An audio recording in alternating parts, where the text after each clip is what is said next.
Chapter 782 Situation in Kuzma 1. Planet Idoania. What's going on? Angelica was completely taken aback as she looked at the flock of pink hair that was in front of her. The moment they came into view, the entire battleground came to a complete stop, and several of the dwarves that had been surrounding her suddenly fell to the ground. Once Angelica was able to get a better glimpse of the figure that had come to rescue her, she was stunned to see a demoness with a beauty unlike any other. Her crimson eyes gave off a mystifying pink glow, and wherever her gaze fell, the dwarves would stop moving suddenly and slam into the ground, almost as if they had suddenly fallen asleep. It was a one-sided slaughter. Who is she? Angelica was astonished by the demoness' appearance, as she had previously believed she was doomed. With all those dwarves surrounding her, she was truly helpless, and yet, just when she was about to die, a demoness she didn't know came to her rescue. What are you doing? Are you not going to help me? Angelica was jolted awake by a pearly and sweet voice, and when she looked up, she saw the demoness glaring at her with a look that was unbefitting of her voice. She looked like those gangsters she saw on TV back on Earth. Is this how she normally is?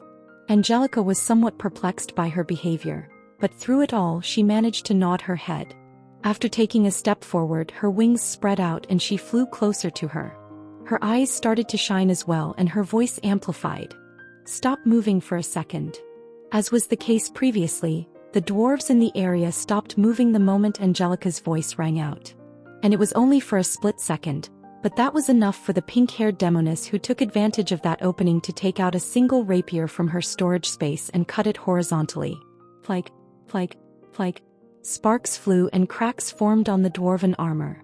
Several of them flew back and crashed against the ground, tearing apart the land and trees beneath them. Tisk. When the pink-haired demon realized that her attack hadn't completely eliminated the targets, she made a clicking sound with her tongue and turned her attention to Angelica. Hey you! She called out, her voice sounding rather irritated. Angelica pursed her lips when she felt her gaze pause over her. She didn't show any outward signs of her anxiety and instead calmly looked back at her, despite the fact that she was feeling quite anxious for some reason, most likely because of the disparity in the strength of their abilities. Yes. The pink-haired demoness frowned at her calmness, but her brows soon relaxed. She began talking after taking a look at her surroundings and determining that there was still some time left before the dwarves launched their next assault. It looks like the strategist's words were right. Strategist. Her words immediately caught Angelica's attention. Why did she mention the strategist? Was he the one that sent her here? Or is there something that I don't know going on? Overhearing her words, the pink-haired demoness looked at her. Right, you don't know. Right, you don't know, Priscilla said, flocking her hair to the side but keeping quiet. Angelica's interest was piqued even more and she pursed her lips again. Why isn't she saying anything? Is there truly something that I'm unaware of? It certainly appeared to be the case based on her response. She had just gotten to the point where she was about to say something when she was cut off. Don't look at me like that, I won't tell you anything. You can figure it out later. Angelica was forced to keep quiet after realizing that she had read her thoughts. She could only keep them to herself. It seemed as though she was adamant about not saying anything, so she refrained from testing her luck. The pink-haired demoness seemed to appreciate this gesture as she smiled. By the way, she turned her head to look at the dwarves who were approaching from behind her, and she used her thumb to point in their direction. Should we do something about them? Ah, yes. Angelica nodded her head, her mind clearing up from the previous thoughts. A smile formed on the pink-haired demoness. Priscilla. Excuse me. My name. The pink-haired demoness turned her head to look at Angelica. My name is Priscilla. Provide me with a comprehensive update of the current situation, commanded a deep voice from within the tent. The assembled demons immediately raised their heads and rushed to present several parchments of paper to the strategist, who calmly perused the contents. Strategist. One of the demons approached, stuttering. Bending down on one knee, he passed the parchment with both hands. Please have a look. A hand moved forward and grasped the parchment. Placing it over the desk in front of him, the strategist looked through it, his green eyes calmly scanning through the contents of the parchment. Though concealed, the demon sensed a smile from the strategist, whose subsequent words revealed satisfaction with the progress made. It looks like things are progressing as I've anticipated. Ah yes, a demon started flattering. It was a genius move to use the Lust clan as bait to lure the dwarves. With those little bastards being the perfect counter for them, they would have obviously targeted them. Having the Sloth clan wait in ambush was a great idea. With that, we managed to deal a devastating blow to the dwarven forces. Emichung. The strategist calmly nodded his head. He didn't pay much attention to the demon's words. All he did was repeat stuff he already knew. Rather, he found it to be quite annoying. Sort of reminded him of a certain kid he knew in the past. He was a lot smarter than the demon next to him, though. How is the situation with the elven forces? Like you've suggested, the clan of Envy and Pride is handling that matter. They seem to be on the brink of winning. Another demon answered. He was an older-looking one, and unlike the other demons, he didn't try to flatter the strategist. Walking up toward the strategist, he placed his long and skinny finger over the parchment and mumbled. The orcs are also not doing any better, with the 3 remaining clans taking care of them. From my conservative estimates, the war should be over within the next week or month. I think so too. The strategist nodded his head in agreement. The war. It was as good as over. The demon forces were simply far too overwhelming for them to handle, and more than a war, it was more of a slaughter. The strategist's brows furrowed when he thought thus far, and his eyes trembled. Even so, he forced himself to keep composed. Have you reminded our forces not to kill if they surrender? He turned his head to look at the elderly-looking demon. We need to replenish the forces that we've lost. Don't worry about that. The elderly-looking demon smiled. We're not that stupid. Everyone who is willing to surrender will be taken in and forced to sign a contract with us. We've already recruited tens of thousands by now. That's good. The strategist nodded his head once more. His voice faltered a little, but it was barely noticeable. You don't seem pleased by the news? Huh. Just then, a voice whispered inside the tent, startling everyone present. The strategist's head hastily turned toward the direction where the voice came from, and immediately after, he heard loud thumping sounds resound throughout the tent. Thump, thump, thump. These lowly subjects greet your majesty, the demon king. Jezebeth paid no mind to the demons and kept his gaze focused on the strategist. He had a knowing smile on his face. What? You also don't seem too pleased to see me. You think. Rather than being cordial and respectful like the other demons, the strategist merely rolled his eyes and turned his gaze away from Jezebeth. Witnessing the scene, the demons within the room didn't dare breathe and hastily lowered their heads. They were scared out of their wits at the moment. How could the strategist behave like this in front of his majesty? Was he trying to die or something? Contrary to their expectations, Jezebeth showed no signs of anger and calmly moved toward one of the seats inside the tents. With his arms over his thighs, he sat down on one of the chairs and let out a long breath. When he felt everyone's eyes pause on him, he waved his hand dismissively. Carry on with what you're doing. I'm just taking a break. Chapter 783 Situation in Kuzma 2. Should I say as expected? As I descended from the top of the tower and made my way toward the hall where the main battle was taking place, I was surprised to see that the battle had essentially come to an end on this side. I wasn't the only one aware that the battle was over. The demons knew it too, and boomy. Arc. Coming down, I could see that there were still some demons that were actively attempting to fight their way out of the tower. However, just as this was supposed to be a prison that was supposed to trap me and the others, it had instead become a prison for all of the demons that were present. No one could get out, and more blood splattered all over the ground. Rin, you're finally here. A voice called out for me, spotting my arrival. When I turned my head to see who had called out for me, I realized it was Edward. How's the situation? I asked, curiously looking around. At first glance, it appeared as though we had won by a landslide. However, when I looked down and saw some of the blood that had been spilled on the floor, I realized that this victory wasn't without its flaws. We had sustained some losses. Don't worry about it. As if reading my expression and thoughts, Edward patted me on the shoulder. Don't beat yourself up because of the losses. Although it is a fact that some of us were killed from the very beginning, everyone who participated was aware that death was a possibility. Nobody will blame you. On the contrary, most are quite grateful for everything you've done. After a moment's pause, a grin broke out unexpectedly on his face. We have won. He muttered in a low voice. His words were filled with unmasked joy, and when I looked around and observed the facial expressions of those who were currently fighting, I realized that he wasn't the only one who was feeling pleased with the way things were going.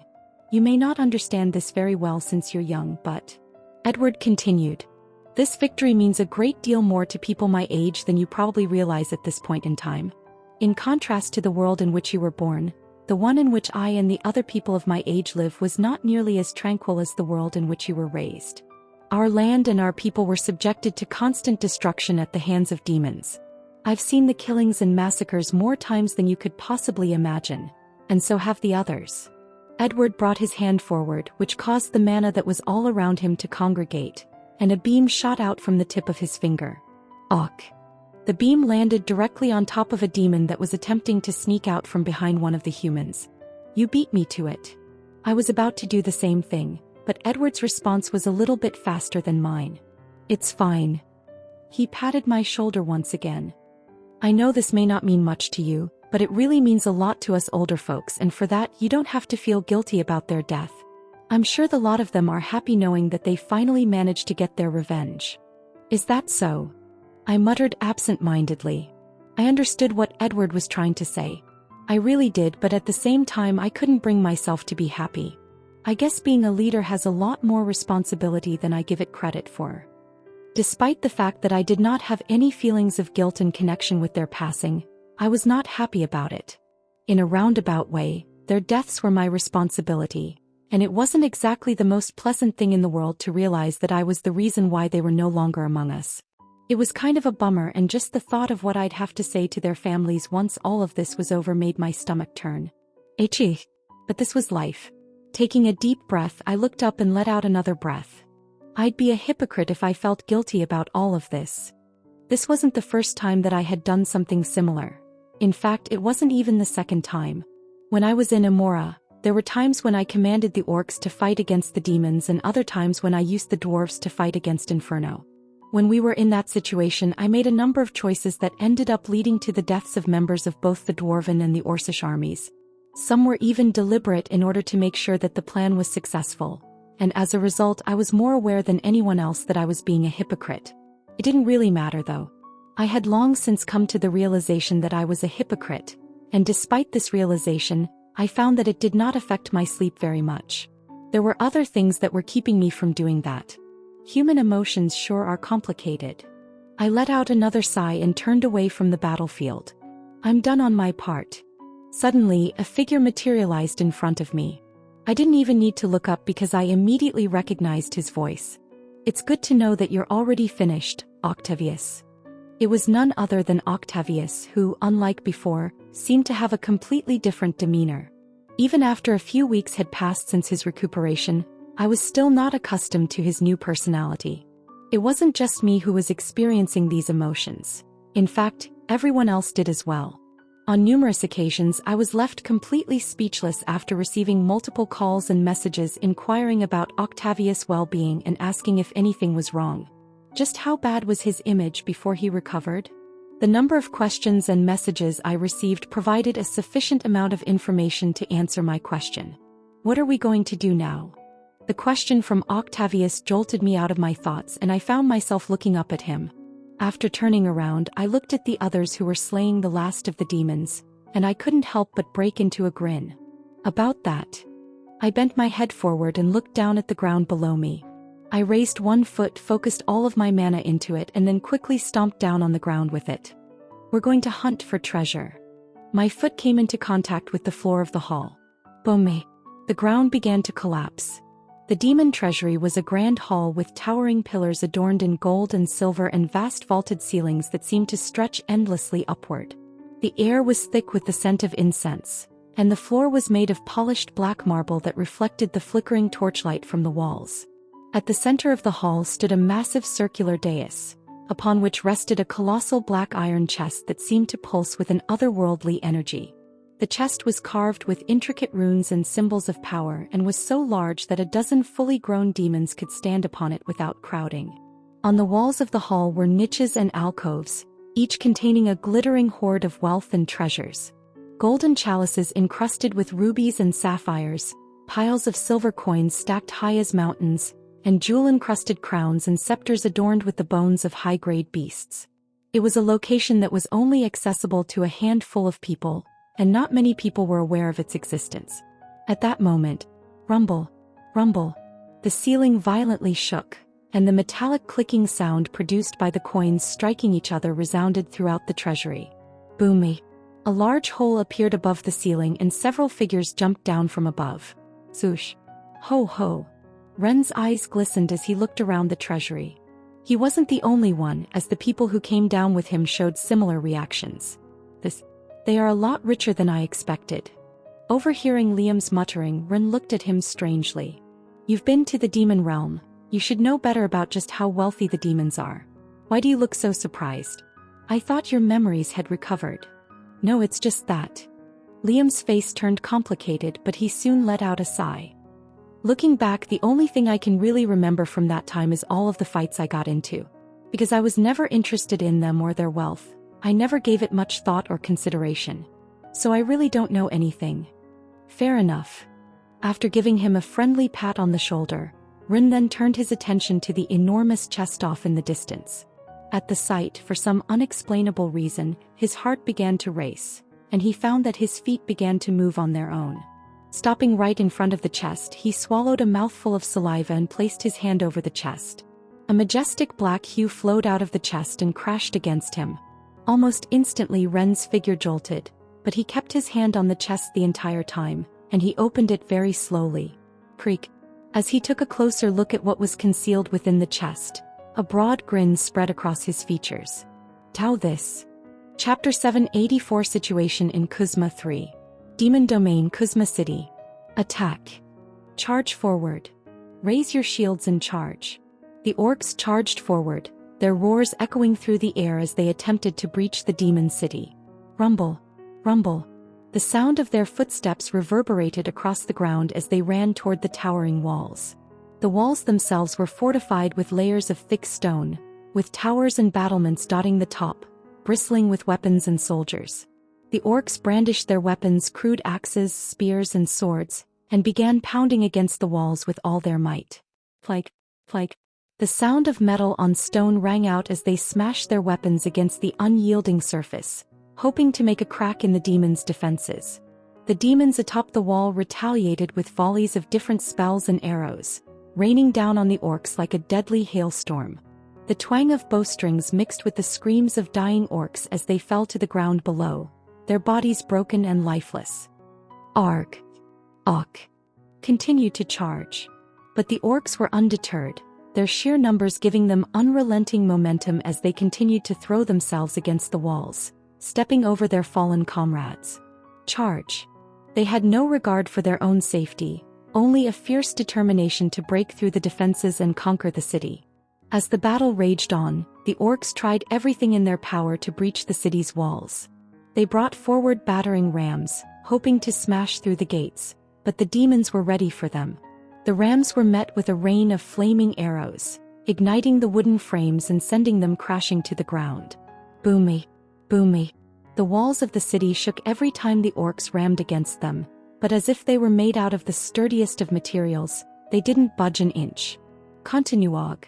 The orcs continued to ram the walls, but it proved to be a futile endeavor.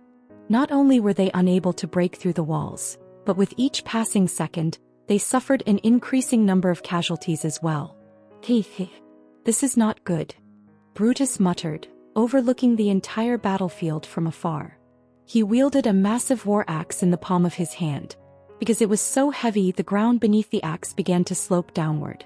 Brutus took his time as he brought the axe up to rest on his shoulders, all the while keeping his eyes fixed on the walls off in the distance. Commander. Right then a voice rang next to his ears. When he turned his head, his eyes focused on a lanky Orson warrior. What is it, strategist? About that. The strategist caressed his hands and glanced at the walls in the distance. Right as he realized how serious the circumstance was, he turned his attention back to Brutus and shared his thoughts with him. If possible, could you do something about the... That's impossible. He was abruptly refused before he even had a chance to state the nature of his request. The face of the strategist turned pale, and just as he was about to continue speaking, he was abruptly cut off in the middle of his sentence. But why? If you dash. I said that's impossible. Brutus shook his head once more, his gaze turning ferocious. The strategist immediately flinched at the gaze and hastily lowered his head. He knew that he was out of line. Do you think I want to stand here and do nothing? Brutus said all of a sudden, and the strategist raised his head. Yes. Strategist, you should know me better than anyone by now. Do you really think I'm someone who would just stand idly and do nothing while my brethren suffer? And no. The strategist shook his head, processing those words extremely carefully. Then you should know that if I'm not acting, it's not because I don't want to, but because something is preventing me from acting. Preventing you? The strategist at last gave off the impression of having comprehended something, and he hurriedly turned his head to look at the city off in the distance. Is there something that's preventing you from moving? Could it be? A sudden thought occurred to the strategist, and his expression paled. That's correct. Brutus smiled to himself as he nodded his head, content that the strategist had finally grasped the concept behind his passivity. If I were to act right now, I'd attract the attention of the Prince Kuzma.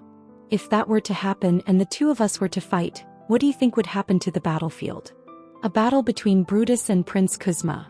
Not only would the after effects of their battle reach the entire battlefield, but the losses that would be sustained because of it would be immense. Far greater than what it was at the moment. I didn't think of that. The strategist hung his head in embarrassment. He was given the title of strategist for this conflict. However, in reality, he was not nearly as intelligent as the strategist who represented the other races. He was head and shoulders above those of his own race, but when measured against the others, he came up short. Something like this. He should have seen through it from the very beginning. He had failed as a strategist. It's all right. Right then, Brutus patted him on the shoulder. Although he maintained a fierce expression, the level of ferocity in it was noticeably less intense. The situation is still not impossible for us to reverse. You mean? The eyes of the strategist lit up with excitement, and he quickly raised his head. He was met with Brutus's slight nod. Yes, there's a way for us to win the war. It's not completely over. The words spoken by Brutus stoked the fire that was already present in the mind of the strategist, and he immediately began running through all of the various possibilities in his head. After a short while, he raised his head in surprise. There was also a noticeable shock and unwillingness to it. Commander, you figured it out. If you did, go ahead and carry out the plan. When Brutus looked at him with a knowing look, the strategist's expression changed into something strange. In the end, he let out a sigh. I understand.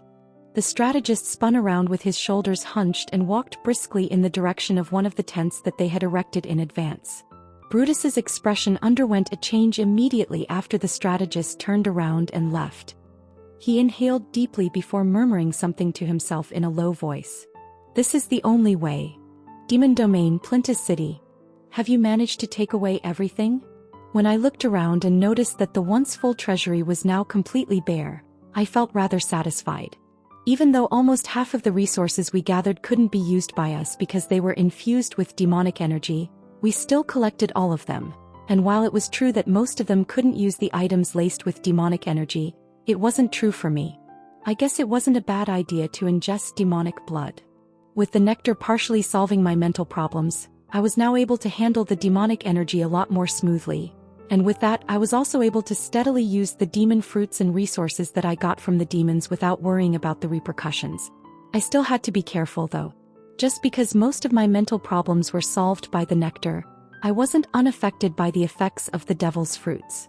I only had one portion left of the nectar, and all it did was clear up what problems that I already had. After eating another piece of demon fruit, the problems with the voices and the metal would come back. The nectar was not something that counteracted their effect in its entirety. Rather, it only counteracted the effect that was already present. In the event that something came up later, it wouldn't be able to do anything. It's like if I stab myself. A potion will heal me of all the problems, but if I keep stabbing myself, then the problems will just come back. The nectar was, in a way, just a partial solution to the bigger problem. And unfortunately, unlike potions, I had a finite supply of it. Still, I've made good progress. My strength was increasing all the time, and with the arrival of this fresh supply of resources, I was confident that it would continue to rise even further. Jezebeth's level. While I still wasn't close, I felt myself growing closer to it. He wasn't a wall that I couldn't see the end of anymore. Given a bit more time, I knew that I had a good shot at fighting against him. There's something. My ears suddenly filled with the sound of Ryan's voice, and I immediately lowered my head to check on my watch. Raising my wrist, I spoke. What's going on? It's best if I show you. His enigmatic words confused me even more, and my curiosity started to peak. All of a sudden my wrist trembled. Ding. And a notification suddenly popped up on my screen. Looking at the message that had appeared on my wrist, my eyes opened up in surprise. Official request for backup. Chapter 785 Situation in Kuzma 4. Demon Domain, Kuzma City. The demons stood idly by as the orc horde marched closer and closer to their city, a ferocious and bloodthirsty light glowing in their eyes the whole time. Careful. Stay behind the barriers and don't move. Keep attacking from where you are. The orcs were an intimidating sight, with their muscular bodies covered in thick matted fur and their jaws lined with two long pointed tusks. Each orc wielded a massive weapon, swinging it with deadly accuracy as they charged at the walls of the city. Boomy. Boomy. The ground shook with the force of the orcs' approach, and the demons watched with a mixture of amusement and disgust. They had long known that the orcs were planning an attack on their city, but they had not expected them to come so soon or so aggressively. They had done everything in their power to prepare their defenses, but the orcs' strategy turned out to be significantly more aggressive than they had anticipated. Despite the surprise attack, the demons were not afraid. They knew that they possessed powers that the orcs could never hope to match. They could sense the fear and uncertainty in the orc army, and they relished the opportunity to turn their own tactics against them. One of the demons, a tall, lanky creature with pointed ears and an elongated snout, spoke to the others. Everything is proceeding smoothly, he said, his voice low and menacing. He was Prince Kuzma, the current head of Kuzma City, and the one responsible for overseeing the battle. From the looks of things, we'll soon be having a nice feast. Kuzma's gaze was currently drawn toward Brutus, the orc leader. He knew that if Brutus so much as made a move, it could turn the tide of the battle. Therefore he was keeping a good watch on him. Get ready to attack, Kuzma commanded. I'll keep their leader in check. Make sure to kill as many orcs as possible in the meantime. Understood. The other demons nodded their agreement and began to channel their energy, unleashing a barrage of spells toward the orcs below. The orcs faltered, their weapons clanging uselessly against the barrier that the demons had erected around the city. Kuzma gestured to his fellow demons, indicating that it was time to launch their attack. Attack them directly, he shouted. Send the close combatants out. After letting out a bloodthirsty roar, the demons emerged from the walls and swooped down on the orcs with such ferocity that it left them dazed and confused. Swoosh, swoosh. They fought with fluid grace, their movements almost too quick for the eye to follow. They came upon the orcs like a swarm of bees. Arg. Arg. The orcs were caught off guard by the unexpected attack and faltered back, their ranks decimating as a result. Keep in position. Keep in position. Attack. Help. Arg. The commands faded alongside the sound of the battle that was ensuing between the demons and orcs. Chaos crept its way onto the battlefield. It was a known fact that each race had its own pride. This was especially so for the three races, the dwarves, the elves, and the orcs. It was because I knew this that I was shocked by the message request that I received from Brutus. It had honestly caught me off guard, and while I was surprised, I immediately left Plintus City. The distance between Kuzma City and Plintus is about 1,000 kilometers, so it shouldn't take me more than an hour to get there. Even though I could go a lot faster and cut the time down to 5 minutes, I needed to save up my mana in order to complete the task. Given the scale of the war, I couldn't show up there completely drained. It's not like I have a choice. Swoosh. I sped through the rotten land. The trees were withered and the air was thick with a sulfur scent. This occurred as a result of the lingering demonic energy in the area. It stunted the growth of all living organisms within and actually caused them to regress and turn back to whatever they were at the moment. Wait, what if? Right then my feet came to a sudden halt. I had a sudden thought and my expression changed a little. They should be fine even if I arrived a little later, right? We've sent the request for backup. He said that he would be coming. Brutus glanced at the strategist, who hurriedly nodded his head. I'm referring to the human leader, Ren. Just him. That. The strategist frowned but then proceeded to shake his head. I doubt it. I believe he will be coming with the human forces. Given the distance, he should arrive here in about an hour. An hour? Brutus frowned and the strategist added. If he doesn't show up in the next 5 to 10 minutes, then he'll most likely show up in an hour. Brutus pondered over the strategist's words before coming to a sudden understanding. I understand.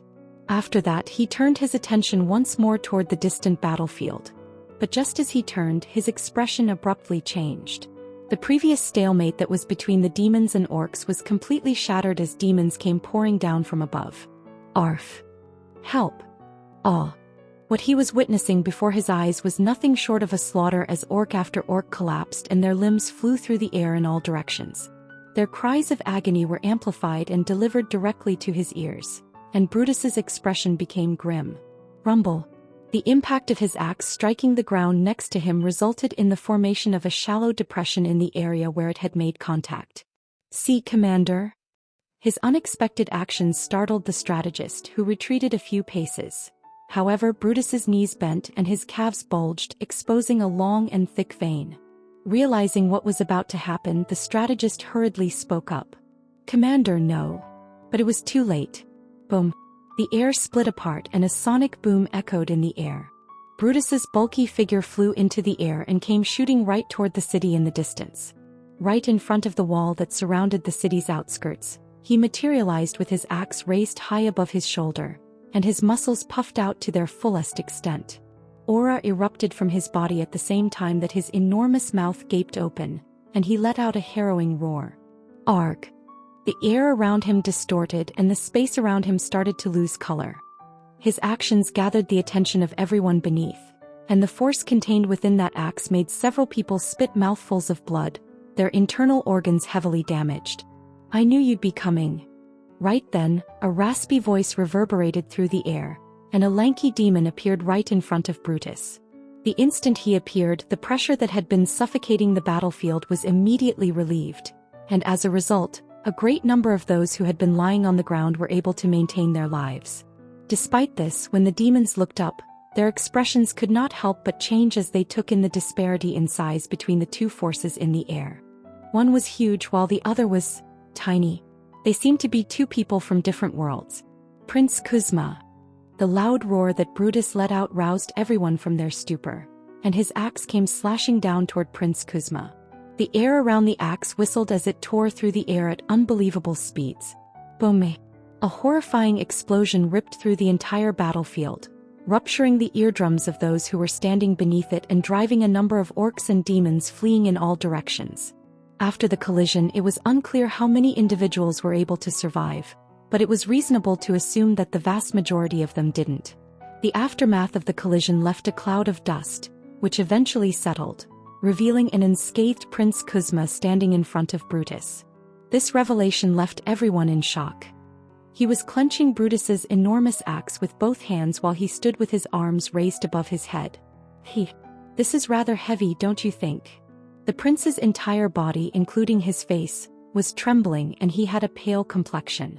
The same could not be said about Brutus, however, as his muscles puffed out and he applied an even greater amount of force. Brutus let out a furious roar and pushed down further. Arg! Slowly, Prince Kuzma's figure started to move down. When they saw him, the hearts of many demons dropped, but Prince Kuzma suddenly cracked a smile, and that was enough to make everyone understand that something was up. Yow! Prince Kuzma shouted all of a sudden and the air around Brutus stirred. Immediately after that, more than a dozen demons of the Duke rank materialized around them, and Brutus's expression changed. You coward! With a distorted look, he tried to move his axe away, but when he tried to, he realized that Prince Kuzma was holding onto it very tightly. He laughed out loud. He. Fool. I knew someone as simple-minded as you would act the way that you did the moment things started to turn south. He turned to look toward the demons surrounding Brutus and shouted, What are you waiting for? The prince glared at the demons around him while desperately clinging to the sides of Brutus's axe with his hands. Now, Kill him for me. Chapter 786 Situation in Kuzma 5. You coward. As a surge of anger rose within him, Brutus spat out the words. He knew he was in trouble. As the other orcs were busy fighting their own battles, he was left to defend himself against the onslaught of demons coming at him from all sides. Ha ha ha. Prince Kuzma chuckled while maintaining a firm grip on the axe. Brutus was rendered helpless as a dark hue emanated from the prince's body, securing the axe and preventing it from moving. You're just trying to cover up your own stupidity by calling me a coward, so stop it. Prince Kuzma retorted while clenching his teeth and making a fierce effort to keep the axe under control. Arg! Brutus put forth every effort he could muster in an effort to pry the prince's grip off of the axe, but it was too late. Over a dozen demonic creatures materialized in an instant next to him and began to pounce on him from all directions. Even though Brutus was a seasoned warrior and knew how to handle himself in battle, the sheer number of demons that were attacking him was too much for him to handle alone. Damn you! Swoosh! After letting go of the axe, he swung his massive fist with all of his strength, attempting to ward off the demons, but they continued to advance toward him. Bang! Bang! Brutus was knocked off balance in the air and was unable to regain his footing after being struck by demons coming from all directions. Arg! He felt nothing but frustration at the situation as he wildly swung his fist in the air, only to suddenly receive several blows on his body, sending him staggering back. Bang! Whack! Brutus let out a groan as he felt the impact of the demon's attack on his body. This can't go on. He understood that he needed to devise a different strategy and he needed to do so quickly. Looking around, Brutus's expression fell. There were simply far too many demons for him to face and he knew he had to think fast. Arg! He let out a rage-filled roar as his entire body charged toward the closest demon to him. In spite of his size and the fact that he wasn't particularly skilled at plotting, he was a quick thinker when it came to fighting. Without giving it much thought, he made the snap decision to concentrate his efforts on eliminating the larger, more powerful demons first, with the expectation that this would weaken the others and provide him with an opportunity to fight back. Brutus ignored the smaller demons that were following close behind him and charged straight for the largest demon that he could see. So long as he caught them off guard, he'd be able to kill them in one shot. Swoosh! He swung his fist with all of his strength, and the air whistled around his fist as it aimed at the demon. Unfortunately, the demon was too quick for him and managed to avoid his attack. Brutus stumbled, and the other demons took advantage of the opening to attack him once again. He felt their claws ripping at his flesh and their teeth biting into his skin. Ugh! Despite the pain, Brutus refused to give up. He refused to let the pain stop him from continuing to fight, and he continued to swing his fists wildly through the air, trying to hit anything he could. He was well aware that, in order to win this fight, he would need to employ some strategic thinking. Bang! Arg! Damn it! As he fought, he noticed something peculiar. As his movements slowed down and he became more passive, a sudden sharpness appeared in his forest green eyes. Attack! He's almost out of gas. Attack! Bang! Bang! The demon's assaults became even more relentless, and more wounds began to appear on his body as a result. In spite of this, his gaze never wavered and he continued to look in all directions. The way they're attacking. When he looked at the demons, he noticed that they appeared to be working together in some sort of coordinated manner. At first glance, they seemed to be attacking him from all sorts of angles in an effort to wear him out. However, when he examined their behavior in great detail, he noticed that each of their steps followed a particular routine. And that's when it clicked. This is it. He had finally found a vulnerability that he could take advantage of. Brutus withdrew a step and watched the demon's movements more carefully as he shielded his body with his arms. Now, he recognized a window of opportunity and pounced on it, dispatching one demon after another with surgical precision and unrelenting ferocity. Bang! Bang! Arg! Watch out! Brutus' abrupt change in strategy caught the demons off guard. They didn't expect him to be so quick on his feet and so nimble in his movements and were understandably starting to get pushed back. They tried to regain their composure and formation, but they reacted a fraction of a second too late, and Brutus was already standing in the gap that had been created. When he saw the terrified expression on the demons' faces, a bright light flashed in his eyes, and just as his fist was about to land on him, A soft voice began to whisper in his mind. You fell for it again. Huh. Bome. Brutus felt a powerful force land in the middle of his abdomen, and at the same time he heard a cracking sound and felt his body propelled into the distance, eventually crashing against the hard ground with a powerful force. The force of the impact was so strong that he didn't even get the chance to groan as the air was quickly sucked out of him. The cracking sound he previously heard probably came from the several bones he shattered during the attack. Ugh. When he finally groaned, Brutus was so weak that he could hardly move his body. He felt incredibly heavy and everything hurt, but he didn't give up. That wasn't nearly enough to make him surrender. Closing his eyes, a dark green hue sprouted out from his body, and his injuries started to recover. If there was one thing that set orcs apart from every other race, it was the fact that they were able to manipulate aura. It was a source of power that was unlike any other, providing them with a great deal of energy and allowing them to recover from their injuries in a short amount of time. Because of this, people tended to view them as a race that was always ready for battle. And they weren't wrong as he prepared to stand up. Oh, looks like you're still alive. As expected of your orcs. You're quite sturdy.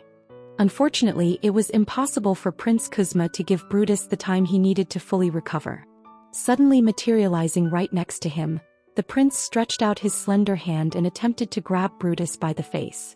Kish! Brutus clenched his teeth in anticipation of the hand that was coming closer. He was on the verge of doing something when all of a sudden, a voice resounded somewhere close to where they were. I've been watching for quite a while now, and I think it's about time that I make my move. Shortly after, a figure materialized right in front of Brutus, and Prince Kuzma's figure blurred, retreating into the air. Who are you? His eyes warily swept over the newcomer. He was a human with short black hair and deep blue eyes. A formidable aura concealed itself within his body, causing the prince to be even warier. I'm sorry for the disturbance. He started with an apology. It looked sincere in the prince's eyes, and yet for some reason he felt as though he was being looked down upon. There was something unsettling about his gaze, but the prince couldn't quite explain what it was that he found so unsettling about it. Answer my question. What are you doing here? The prince asked again, but he was once again ignored. He was just about to explode when he suddenly recalled something and his eyes opened widely. Blue eyes, human black hair. Impossible. He muttered, stuttering. How are you here? Aren't you supposed to be in Plintus? What's going on? Why? He stopped himself in the middle of his sentence and his eyes shook. It can't be. Oh yes it can. Run smiled, shifting his attention away from the prince and looking at Brutus, whose condition was stabilizing. He sighed in relief when he saw that. In all honesty, he had been surveying the entirety of the battlefield for a considerable amount of time. On numerous occasions he had the opportunity to intervene, but he chose not to. The reason for this was that he needed to get a few things set up, but after seeing how Brutus was doing, he had no choice but to go and help him out of his predicament. Just when I was about to finish. Ren silently clicked his tongue while extending his hand toward Brutus. Can you get up? Brutus's gaze fell on his hand before falling onto him. He looked around and soon frowned. I don't feel any other presence here. Are the reinforcements still coming? Did you come by yourself? Reinforcements? Ren looked taken aback before he had a look of understanding. He pointed at himself. That. Well, you can say that I did come by myself. I left the others back in Plintus, considering the urgency of the situation. But rest I. As his words fell, the expressions of everyone present froze, most noticeably that of Brutus, whose face became extremely gloomy, almost to the point of collapsing. You what? He cut off Ren before he could finish his sentence. Wah! You came by yourself? All of a sudden, Prince Kuzma's voice echoed and Ren saw several figures appear around them. With a look that seemed filled with relief, Prince Kuzma glared at Ren. And here I was under the impression that you were supposed to be more intelligent than the orcs. It seems that I have greatly exaggerated my expectations of your capabilities. It's obvious that your power got the better of you. A formidable force erupted from within his body. The same was true for the demons that were standing next to him, and the air began to twist. Since you didn't bring reinforcements, I'll send you off with that orc. Wait a second. Ren spoke up out of the blue while maintaining an odd expression. After taking in his surroundings, he turned to face Prince Kuzma. Who said I didn't bring reinforcements? Rin glanced at Brutus with the side of his eyes. I was just about to say that I did have them before I was interrupted. Rumble-a, rumble-a, rumble-a. All of a sudden the land shook. Chapter 787 Amora's Might 1. Things weren't peaceful in Amora. A storm was brewing. Who? Plike. The blaring of horns mixed with the clanging of metal echoed throughout the air. Thousands of brutish creatures prepared to march through a swirling ball of energy that was slowly expanding at the center of a flattened piece of land. It was a portal, a gateway to a world beyond their own. The orcs were decked out in full battle gear with crude weapons and shields strapped to their massive frames. Plike. Their armor clinked and clanked as they moved, and the ground beneath them shook with each step they took. The air crackled with demonic energy, and the portal itself shimmered with a sickly blue light pulsing with an otherworldly power. At the head of the army stood a certain orc, Silig, his massive frame covered in scars and adorned with trophies from battles won. He was completely different from how he was many years back, and his strength received a massive boost due to the resources he managed to plunder from the demons. It wasn't just him that had changed. So had the majority of the orcs in Amora, with their population rapidly rising and their environment slowly recovering. They had been able to significantly increase their overall force, and it was all thanks to something that had occurred a few years back. Stop. Silig's eyes shone with a ferocious fervor as he barked orders to his troops and urged them to refrain from entering the unknown world that was located on the other side of the portal. Get into positions. He roared, his voice carrying over the din of the army. The orcs scrambled to obey, arranging themselves into formation as the portal grew wider, revealing glimpses of the other side. A barren wasteland of twisted, blackened trees and jagged mountains. Why have you gathered all of our forces? Has something happened? Asked Ongolung, the previous Orson chief. He stood beside Silig, confusion etched into his face. You'll know soon enough. Silig replied, his answer as cryptic as ever. Get ready to charge the moment we step into the portal. He bellowed, his voice ringing out across the army. Rumble. Rumble. The ground shook beneath their feet as the portal grew wider. Karam.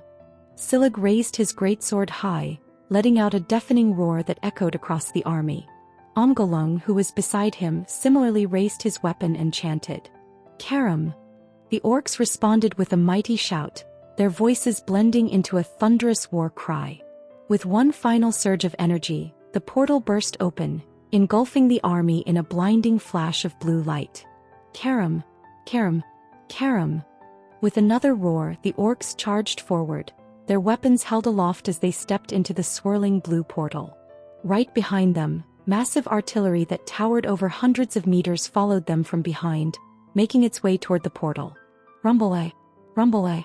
The ground shook beneath their feet as they made the journey to the other side, their bodies jolted by the sudden displacement. When they emerged on the other side, they found themselves in a world unlike any they had ever seen. The air was thick with the stench of brimstone, and the ground writhed beneath their feet. In the distance they could see a towering black city, surrounded by thick and tall walls, each guarded by legions of demons and monsters. Yes, this is it.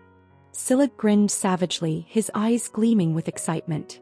This was the moment he had been waiting for, the chance to prove his worth to the human that had granted him what he currently had.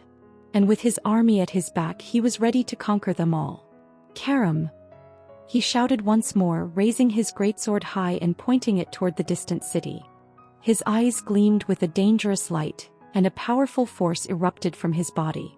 Get ready to charge. Karam! Karam! Karam! Not wanting to be outdone by Silig, the other orcs chanted, clashing their weapons against the ground. Rumble-a!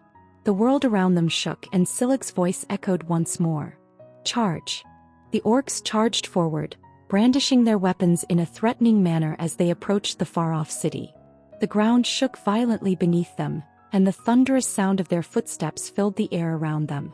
On this day, the previously unknown forces of Amora made their long-awaited debut before the eyes of the entire world. Rumble-a! Rumble-a! The ground shook ferociously. What's going on? What's happening? Why is the ground shaking? When I looked around and saw the bewildered expressions on the demons' faces, I couldn't help but smile to myself in private. After giving it some thought, I came to the conclusion that there was no better time to demonstrate the power of the force that was contained within Amora than right now. Rumble-a, rumble-a.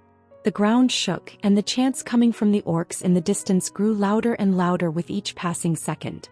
This time, when I turned my head to look in the direction from which the orcs were approaching, I found that I couldn't help but break into a genuine smile.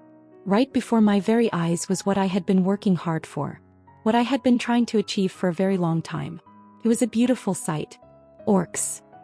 What's going on? There was another army? Hearing the baffled cries of the demons, I suppressed my smile and turned around. However, just as I did so, I caught a fleeting glimpse of Brutus's expression, which was nothing short of shocked. It was the first time that I had seen his expression change to such a great degree, and if the circumstances hadn't been as they were, I would have paid more attention to the changes he was showing. Swoosh! An intense whistling sound appeared out of nowhere in the air, and at the same time, an enormous boulder that was roughly the size of a truck crashed into the distant barrier surrounding Kuzma City. Boom! The barrier began to ripple, and a number of demons were forced to retreat. Och! Hayek! That wasn't all. Swoosh! Swoosh! Swoosh! A number of boulders took to the air and flew through the air before plowing into the barriers with an incredible amount of force, producing additional ripples along the side of the barrier. Following the collision of the boulders with the barrier, the boulders shattered, releasing a green substance that spread throughout the surrounding area and melted everything that was beneath it. Arg! Akka! From where I was standing, I was able to hear the agonized screams of the demons as the orcs took advantage of the opportunity to exact their revenge on them, who, in contrast to the demons, were completely unaffected by the substance that was splattering from the boulders. Attack! Attack! Rumble-a, rumble-a. The entire battle began to shift as soon as the unexpected reinforcements arrived, and it was now the turn of the demons to suffer heavy casualties as dark blood spilled all over the ground and the cries began to come from the demons. Karam! Karam! Karam! While the boulders continued to smash into the barrier, the orc army had already made its way beneath the city's walls. Waving their weapons above their heads, they joined the fight and immediately began slicing their way through the thousands of demons that were standing outside the barrier. From how things were before for the orcs, it had now suddenly turned into a one-sided slaughter for them, slicing and killing tens of demons every second. Damn it, damn you. Just then, I heard a high-pitched voice echo in the air as I heard the flap of a wing.